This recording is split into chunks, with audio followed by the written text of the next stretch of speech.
Hi అండి. Mister రాక్షసుడు part 38. Siddhartha గారు కిందకి వెళ్ళిపోయాక విరాజ్ వెంటనే గీత రూమ్ కి వెళ్ళిపోయాడు. గీత ఎలా ఉందో చూడటానికి. ఇక రూమ్ కి వెళ్లి ప్రశాంతంగా పడుకున్న గీతని చూసి నుదుటిపై ముద్దు పెట్టుకుని వెళ్ళిపోయాడు. రూమ్ కి వచ్చిన విరాజ్ సిద్ధార్థ గారు కన్విన్స్ చేసిన గీత హెల్త్ విషయంలో అంత నెగ్లిజెన్సీగా ఎలా ఉన్నాను అని అనుకుంటూ బాల్కనీలో నిలబడ్డాడు. అలా నిలబడిన విరాజ్ కి వెనక నుంచి తన చుట్టూ 2 చేతులు చుట్టుకోవడంతో అది ఎవరి స్పర్శ అనేది నిద్రలో కూడా చెప్పగలిగిన విరాజ్ ఆ చేతులపై అలాగే చేతులు వేసి అలానే ఉండిపోతాడు కాసేపు.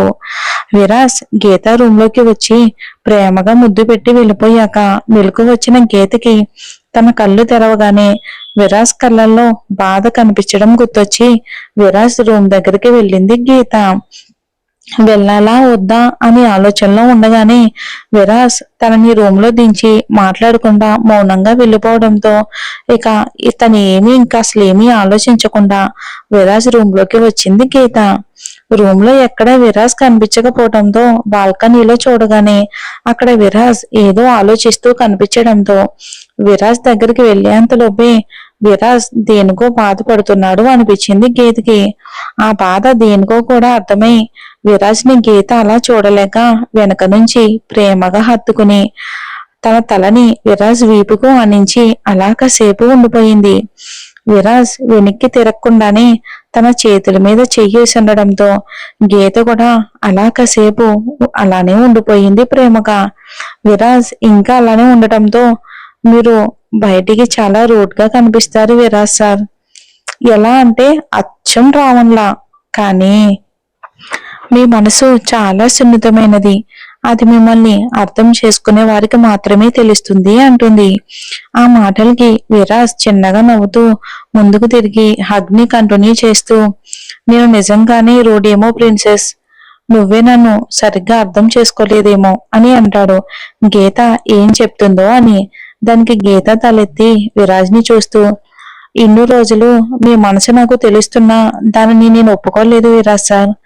దాని అర్థం మీరు ఎలాంటి వారో నాకు తెలియదని మాత్రం కాదు, అలాగే మీరిప్పుడు ఎందుకు ఇలా ఉన్నారో కూడా నాకు ఖచ్చితంగా తెలుసు.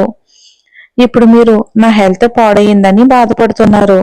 అంతేకాకుండా మీరు సరిగ్గా కేర్ తీసుకోకపోవడం వల్లే ఇలా జరిగింది అని మీరు అనుకుంటున్నారు.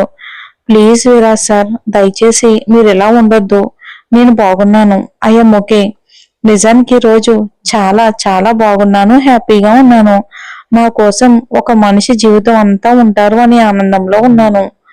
గీత మాటలకి విరాజ్ గీత తనని ఇంతలా అర్థం చేసుకుంటుందా అని ఆశ్చర్యపోతూనే, మీకోసం జీవితం అంతా ఏంటి ప్రిన్సెస్, ఈ జీవితం ముగిసేటప్పుడు కూడా నీతోనే అని తనని చూస్తున్న గీత ఫేస్ ని చూశాడు.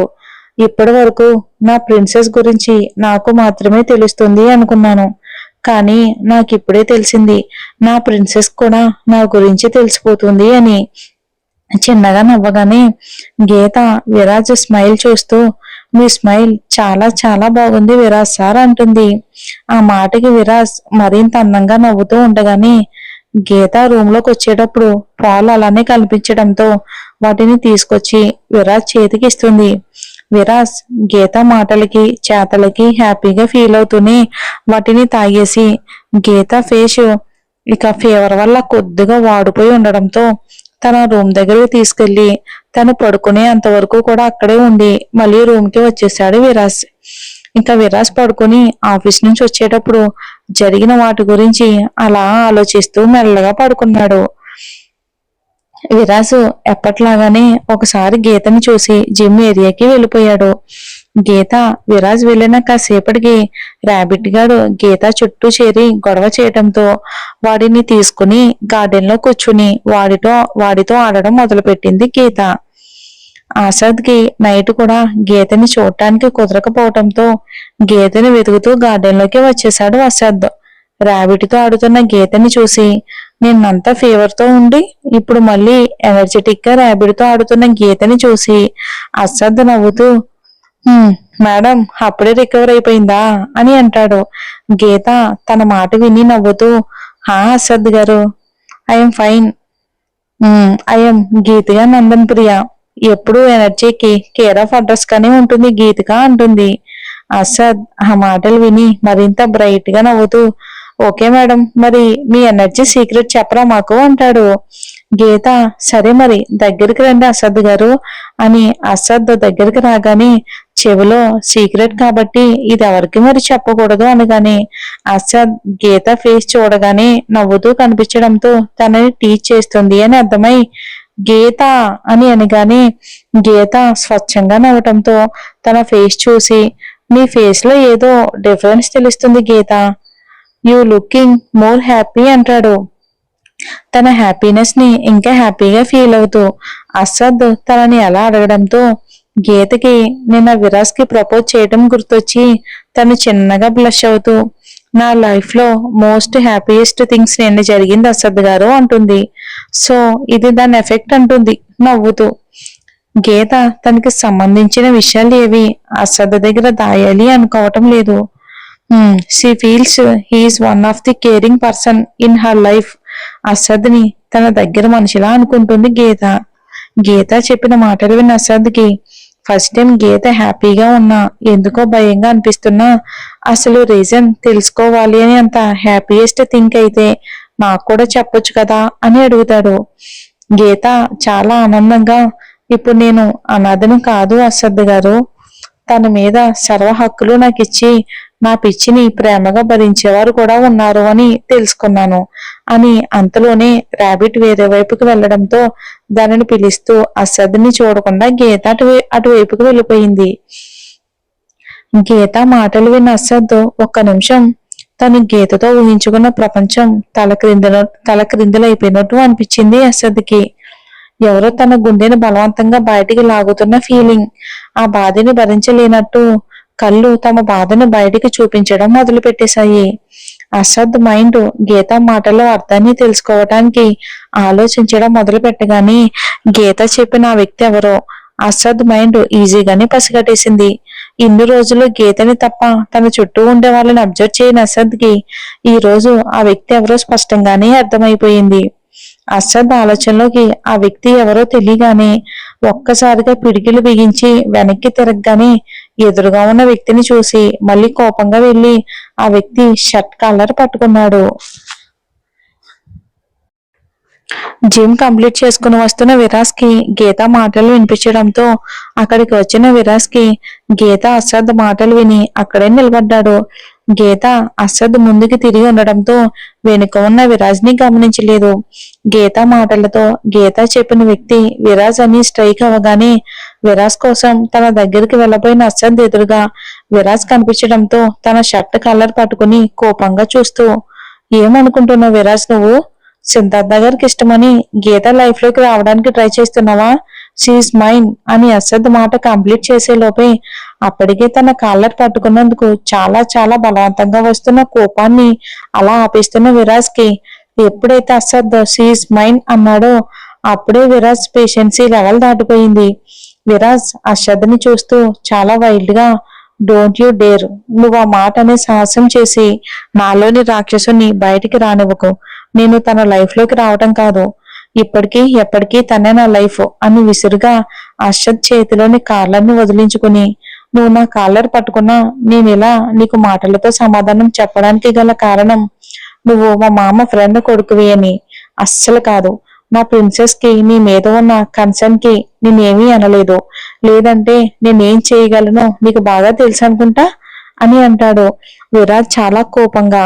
అసద్ ఇంకంతకన్నా కోపంగా విరాజ్ ని చూస్తూ, అంటాను, ఖచ్చితంగా అంటాను విరాజ్, తను నాది అని, బికాస్ తను నా జీవితం కూడా అంటాడు అంతే గట్టిగా. అసద్ అన్న మాటలకి విరాజ్ కోపంగా అసద్ షర్ట్ కాలర్ పట్టుకోగానే అసద్ కూడా అంతే కోపంగా విరాజ్ షర్ట్ కాలర్ని పట్టుకున్నాడు. ఇద్దరు వాళ్ళ నెక్స్ట్ మూవ్ చేసే లోపే ర్యాబిట్ గాడిని ఎత్తుకుని వాడితో మాట్లాడుతూ వస్తున్న గీత మాటలు వినిపించి అటు చూడగానే గీత కాలికి ఉన్న స్లిప్పర్స్ తెగడంతో అది చూసుకోకుండా నడుస్తున్న గీత అమ్మా అంటూ కడుపు పోయేంతలోపే ఇద్దరు ఫ్రాక్షన్ సెకండ్ లోనే కాలర్ పట్టుకున్న వాళ్ళ చేతులు వెనక్కి తీసుకుని గీత దగ్గరకు వెళ్లి చెరొక వైపు పట్టుకుని పడకుండా ఆపారు. గీత కాలికి చిన్నగా అక్కడ చిన్న రాయి కొట్టుకోవడంతో ఇద్దరు వెంటనే వేరే ఆలోచన లేకుండా కిందకి వంగి గీత కాలు పట్టుకుని అంతలోపే గీత వాళ్ళు ఏం చేయబోతున్నారో ఊహించి గీత వెంటనే దూరం జరిగి ఏం చేస్తున్నారు మీరు, నాకేమీ కాలేదు అనడంతో ఇద్దరు ఒకరినొకరు కోపంగా చూసుకుని గీత కాలువైపు ఒకసారి చూసి పైకి లేచేసరికి అంతలో అక్కడ సిద్ధార్థ్ గారు రావటంతో ఇద్దరు సైలెంట్ అయిపోతారు. అక్కడే ఉన్న వాళ్ళని చూస్తూ, బంగారు నీ హెల్త్ బాగోలేదు కదా, ఇంత మార్నింగ్ టైం బయటకి ఎందుకు వచ్చావు అంటారు ఆయన. ఐఎమ్ నాట్ పేషెంట్ అభి, నేను ఇప్పుడు చాలా బాగున్నాను, ఇక నెక్స్ట్ ఆఫీస్ కూడా రెడీ అవ్వాలి కదా అంటుంది. సిద్ధార్థ గారు, లేదు బంగారు లేదు, నీకు చాలా ఫీవర్ గా ఉంది కదా, నువ్వు 2 days రెస్ట్ తీసుకున్నాకనే ఆఫీస్కి వెళ్ళేది అంటారు. ఆ మాట విని, లేదు అభి లేదు, ఈ రోజు నాకు చాలా పనులున్నాయి ఆఫీస్ లో, నేను సడన్ గా రామ్ మామ వాళ్ళ ఇంటి నుండి వచ్చేసా కదా, ఈ రోజు ఈవినింగ్ వెళ్ళి వాళ్ళని మళ్ళీ ఒకసారి కలిసి రావాలి అని అంటుంది ముద్దు ముద్దుగా. విరాజ్, అసద్ అప్పటి వరకు వాళ్ళు ఉన్న సిచ్యువేషన్ ని మర్చిపోయి గీత మాటలన్నీ తన క్యూట్ ఎక్స్ప్రెషన్ ని చూస్తూ ఉన్నారు. సిద్ధార్థ గారు గీత మాటలకి తన బిహేవియర్ కి మురిసిపోతూనే, నువ్వు ఈ రోజు ఎన్ని చెప్పినా సరే నేను వినను బంగారు, ఖచ్చితంగా వినను, కావాలంటే రేపు వెళ్ళు, ఈ రోజు మాత్రం నువ్వు ఇంట్లోనే ఉండి రెస్ట్ ఖచ్చితంగా తీసుకోవాల్సిందే అంటారు. గీత మాటలకి ఇక పడిపోకుండా గీత గారంగా అబీ అని అనగానే రాబిట్ గాడు సిద్ధార్థ గారు చెప్పినట్టు వినమని గీత వైపు చూసి గట్టిగా అరవడంతో అది విని గీత బిక్కమొహం వేయటంతో గీత ఫేస్ చూసి ముగ్గురు ఒకసారిగా నవ్వుతారు.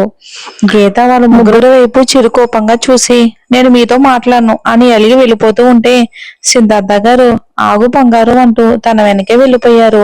అప్పటి వరకు నవ్వుతున్న విరాజ్, అసద్ గీత వెళ్ళిపోగానే ఒకరినొకరు కోపంగా చూసుకుని ఏదో అనుకునేంతలోపే విరాజ్ కి కాల్ రావడంతో అది ఇంపార్టెంట్ కాల్ అవటం వలన మాట్లాడుతూ వెళ్ళిపోయాడు విరాజ్. అసద్ ఇంకా అక్కడే ఏదో ఆలోచిస్తూ ఉండిపోయాడు. మరి వీళ్ళిద్దరు వారు ఎలా ఉండిపోతుందో ఏంటో వచ్చే ఎపిసోడ్ లో చూద్దాం.